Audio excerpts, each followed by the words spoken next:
Soumya, and I will be talking about privacy preserve way of sharing the data.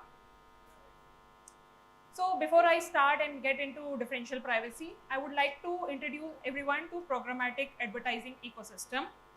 So I will start with a very simple example. And also I will tell you why the data security is so important in our advertising ecosystem. So suppose you are a user who has just opened a web page, let's say Times of India.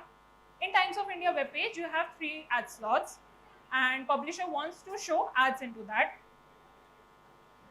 Companies like MIQ will try to buy those ad slots. So publisher will put their ads in those ad spaces, and companies like MIQ will bid for it. So a real-time bidding auction will take place, and the winner of that bidding auction will get that slot and will show the ads to the user. So all this process happens in fractions of seconds, and companies like MIQ generate 40 billion ad spaces. They trade in 40 billion ad spaces and generate 20 terabytes of data and more. So we have huge level of log feed data. Along with that, we also have other third-party data such as geocontextual data, TV data, attention data. So we need this data from the users to improve our insights, to make intelligent targeting, and to better our optimization modules. But what users need? Users need that their data should be safe. They don't want to reveal their PII informations. You can say that we can store the data, we can share the data or store the data very safely by just hiding our PII information. PII information is personal information like address, IP address, device IDs. So you can say that we can just hide those informations, we can just mask those informations, but you can say that we can just hide those informations and that data will not be revealed to the outer world. But there is a word called linkage attack. So what is linkage attack? You can just overlap 2 similar kinds of data and get that PII information. I would like to explain you with a very simple example, and this is a real case study for the governor of Massachusetts.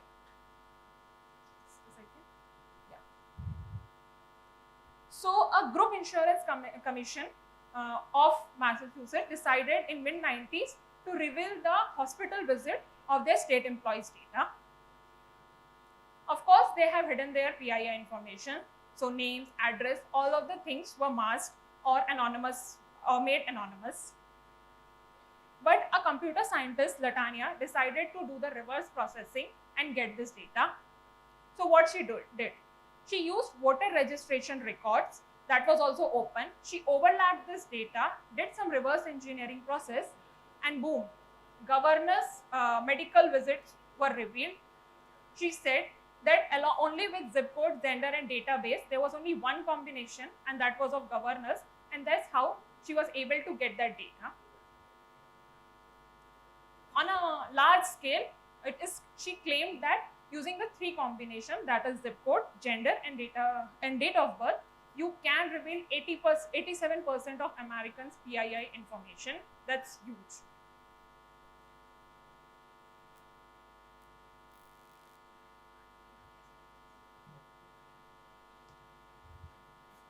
Okay, so that's very normal, like hiding the data is a very simple process, and we need to have some advanced process in between. So one of the process is called differential privacy. So in differential privacy, we add noise, but in such a way that reverse processing cannot be done and the original input of the data is not revealed. Let me explain you with a very toy example. So we are running a survey, and do you like coffee? Yes or no? And James is taking this survey to answer the response. Now what will happen in this? When he is answering it, he will just flip a coin. Instead of directly answering it, he will flip a coin. If there is heads, then what will happen is James' real answer will be put. He will say whatever he's taken. If it is tails, then again a coin is flipped by James. And if it is heads, If it is heads, then he will answer no. If it is tails, then he will answer yes. So this is the randomized response. So there is a chance, 1 in 4 chance that his answer is not true, his answer is false, and you cannot relate or you cannot connect what answer he is giving, which is right and which is wrong answer. So this is a very simple example, and you can say that there can be a loophole in this. But in a real world, there is more complex algorithms that are used in differential privacy to secure your data and to share it in a very secure manner, where PII information is not revealed. So to explain that, I would like to invite Parth on the podium. Thank you. Thanks, Soumya. Thanks, Soumya. Yeah, so Soumya nicely explained like what are the importance of sharing data, as well as how different ways you can preserve the privacy of data while sharing it. Differential privacy is one of the techniques. There are other techniques like homomorphic encryption, federated learning, zero knowledge proof, and a number of things. Like people are like researching a lot on how to make your data privacy safe. If I talk more about, hey Anshuman, just 1 minute, and there's a big problem there. Sorry.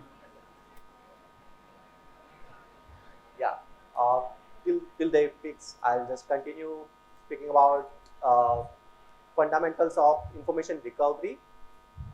That fundamental law of information recovery states that the more number of accurate answer you give about your data, you are putting a lot of risk on your users' data. If I were to give one example of it, like Soumya discussed, like the person was able to get all the details because she knew all these 3 different parameters. You can say it's a characteristic of every user, and while cross-referencing that same user's data in other public domain, they try to match, and they definitely find out like what was that person who visited the hospital.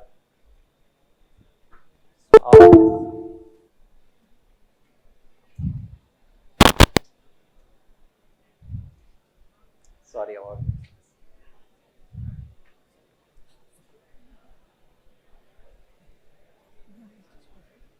I don't think my system will work.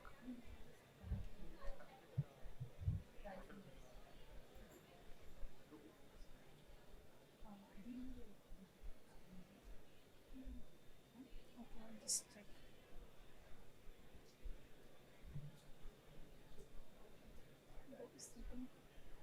Can you give me some space?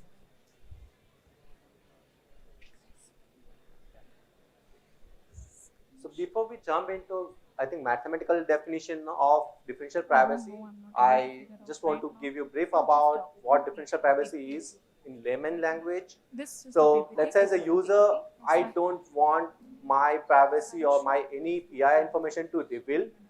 At the same time, I want my consumers of the data to know more about myself or the overall population. So differential privacy, it's a paradox which deals with same time of hiding the information of individual, but as well as revealing the accurate information of overall population. So it's same as like if you were trying to find out like how many person lives in one zip code of Bangalore, you're still able to get that number, approximately same number of people staying there. But if you were to ask, let's say the person X, is he staying in that same zip code or not, then you won't be able to get that answer. So that's what differential privacy helps us approach at this particular level of privacy. Can I share this link? And as in general, differential privacy is a concept. It's not an algorithm. There are n number of ways you can have this implemented, and people have been trying really hard since last 1 decade to get there. Only concern here is like the trade-off between your accuracy and the utilization of the data, utilization of data, as well as the making sure that every individual's identity is making private, that is that basically the choosing of that parameter is where all the organizations are struggling with. And there are a lot many research have gone by. There are different areas where people have done research and published it. But yeah, obviously one research works in one particular use case or one particular type of data set, doesn't work, doesn't apply on another data set. Like Soumya mentioned, based on the use case of government of US in late 1990s, they addressed their mistake as a part of their 2020 census data. So if you guys have heard of that news that US 2020 census data is differentially private, and when they say differentially private, which means you, even if like you are part of that census survey, your identity will be always be private, and same time the users of those census data will have accurate information about the population overall.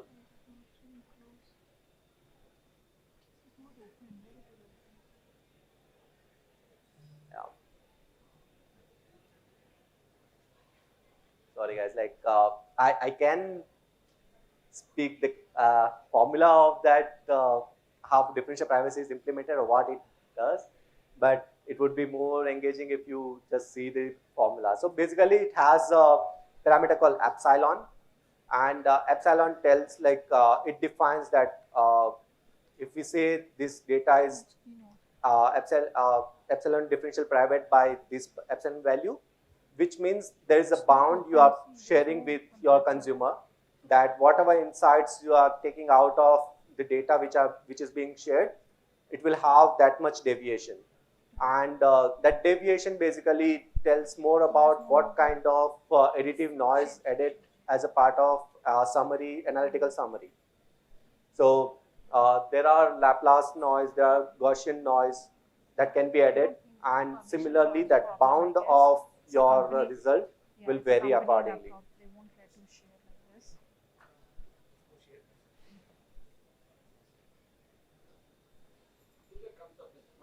Yeah. Yeah.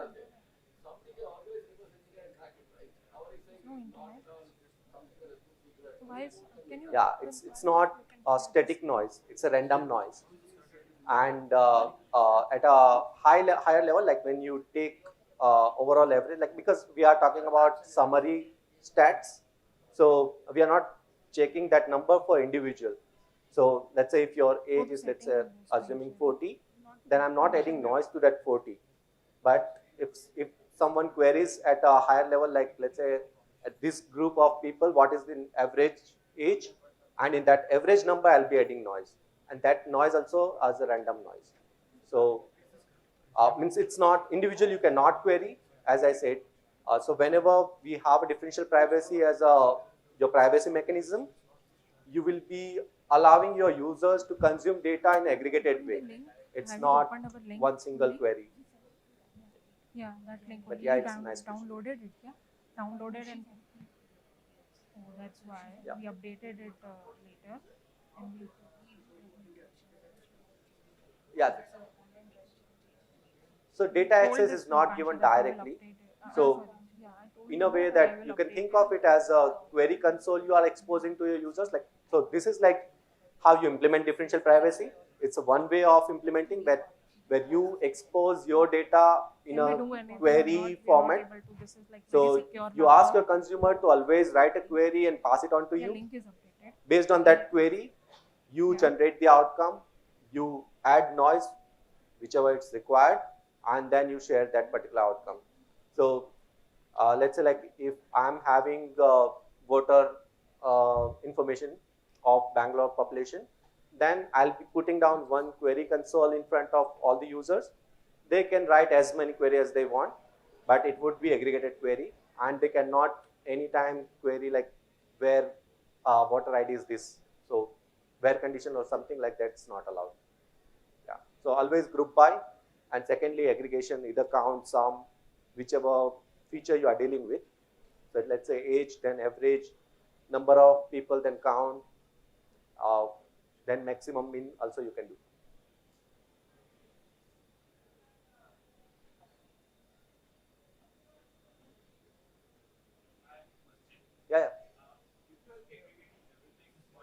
Yeah. Okay. Yeah, so that's where the differential part comes, like whatever the definition says, like differential privacy. Why differential comes there? Because let's say like right now, if I were to continue on the same example, then I can say, okay, on an average age is 55 here, okay. Then I find out like gender.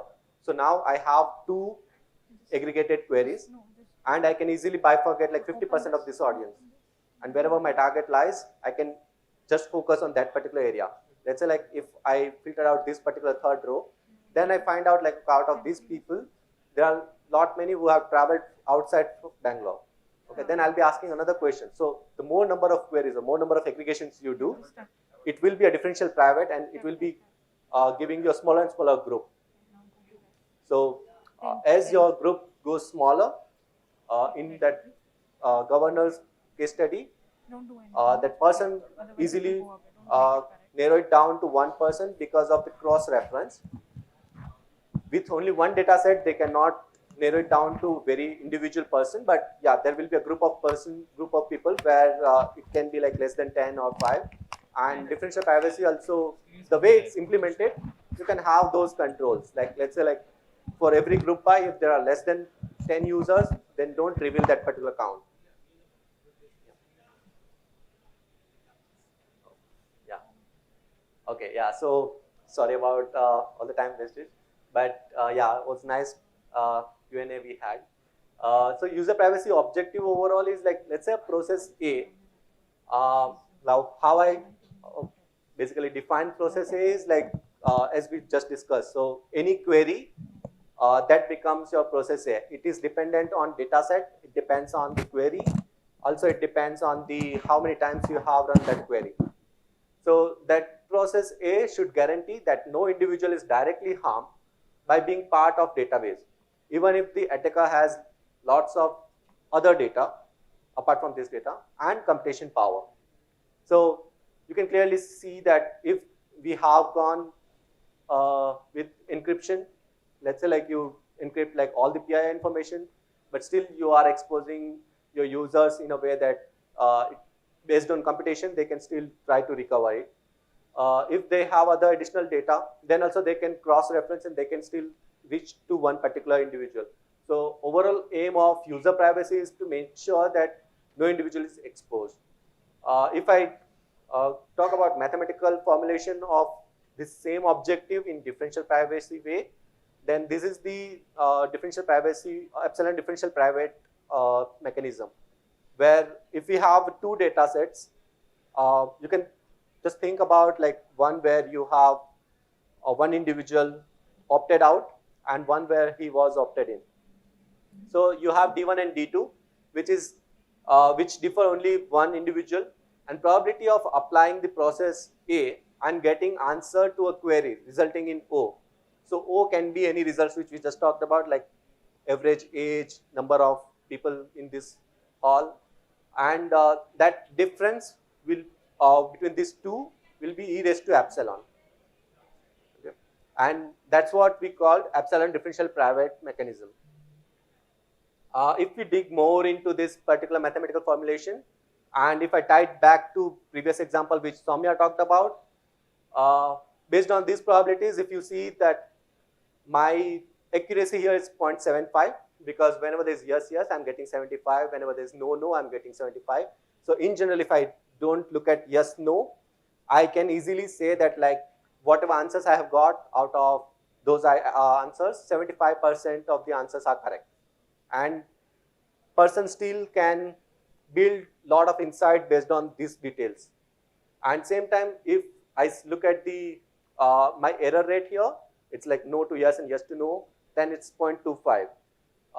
Clearly 0.25 tries 0.75, which implies if you just put these values in this particular formula, then we can see that epsilon is 1.1. So whatever the example Soumya just talked about, it has epsilon 1.1 differential private. And yeah, this epsilon value, whenever data sharing happens, you need to share it with your consumers, because they need to know about how much deviation they should expect. whenever they run any kind of query. Based on this, you can see that it's a symmetrical, because you can always replace D1 by D2 because they both are defined only one user, and you can have this bound, lower bound and upper bound, based on this epsilon value. The infographic about how varying epsilon will vary the answer, that you can see here. So this white line depicts the actual value, and if you, let's say, like you start with less than 1 epsilon, then you will be finding any answer between this purple patch. And the more if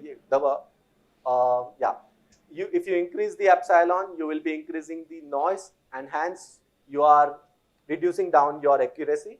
Similar way, if you're reducing the epsilon, you are getting closer to your actual values, but you are putting your user's privacy at risk because you are exposing each and everything.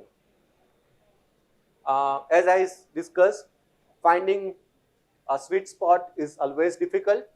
It depends on many factors like data size, what kind of data you have, what your consumers want to do with that particular data, and basically the population, what kind of population insights you want to share with your consumers.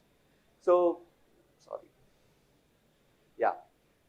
as I just explained, so lower the epsilon, it will have like really good privacy but useless data, because based on that delta we have seen. So let's say if I lower down the privacy epsilon value and I increase the privacy, whatever the age I'll be sharing with you, that will have a huge delta. So that insight, whatever you are generating out of it, it's not that useful. Same time, if I go with like a very huge epsilon, I'll be sharing the perfect data with my consumers, but no privacy. There are other areas to explore in the same area where model inversion attacks also happens, where people have been using neural net techniques to use images and public images to find out or to build similar kind of images, and then find out, like, if you, let's say, like you have a half face of one person and you want to construct that remaining half, you can still do it with model inversion techniques. Meta or Facebook is working on similar space with Opacus as their library, and they have gone one step beyond, where they are starting to build privacy preserving ML as well, where whatever the model you build, that is based on the differential private data. So obviously, like, as we see that insights wise, okay, we are fine, that whatever you have been telling me earlier with raw data access, you are still doing it. But when you build model, you always want to build with raw data, right? But that is also not necessary. You can still build similar kind of model and get the same kind of your metric values by using differential private data. There's OpenDB by Harvard, which is further integrated with Smart Noise by Microsoft. There's a Pipeline DP, which is open sourced by OpenMind and Google collaboratively, and Differential Privacy by Google is also another library which you can explore. So whatever earlier I explained, that was more from the theoretical and mathematical part. How it got implemented, it's listed here. At MIQ, we have been using Pipeline DP and Differential Privacy by Google largely, and that is helping us basically onboard many customer data, because once they start trusting us, they share data with us, and we make sure that whatever data they are sharing, we will be using it in differential private way, and further we are sharing it in differential private way. That brings me to end of this presentation, and open for question answer.